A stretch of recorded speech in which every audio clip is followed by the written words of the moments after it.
Hello, তোমরা সকলে কেমন আছো? আশা করি তোমরা সকলে অনেক ভালো আছো। তো দেখো, আজ হচ্ছে শনিবার, তাই আজ নিরামিষ। তো নিরামিষের কথা মনে পড়লেই না আমার মনটা খালি সোয়াবিন সোয়াবিন করে। তাই ভাবলাম আজ সোয়াবিনের তরকারি করা যাক, আর তার সাথে আরও অন্য রান্না হয়েছে। তো তবুও সোয়াবিনটা হলে মানে আমার খুব ভালো লাগে। সোয়াবিন আমি ভীষণ ভালোবাসি ছোটোবেলা থেকেই।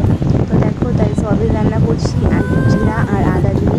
তো মশলাটা আগে ভালো করে কষিয়ে, সম্বাদ দিয়ে মশলাটা কষিয়ে আগে সোয়াবিন আর আলুটা ভেজে রেখেছিলাম সেটা দিয়ে ভালো করে আরও কষিয়ে নিলাম। কষিয়ে তারপর এবার দিয়ে দেবো জল। জল দিয়ে জলটাকে একটু ভালো করে ফোটাবো। বড়রা বলে থাকে যে তরকারির ঝোল যত বেশি ফুটবে তত নাকি তরকারি টেস্টি হবে। আর আমার তরকারিটা কেমন হয়েছে মানে কেমন হয় সেটা তোমরা তো জানো না, তোমরা তো খাওনি। যারা খায় তারাই বলতে পারবে। তো লাস্টে একটু গরম মশলা দিয়ে এবার নামাবো। তো এডিট করতে করতে আমার জিভ দিয়ে জল পড়ে যায়।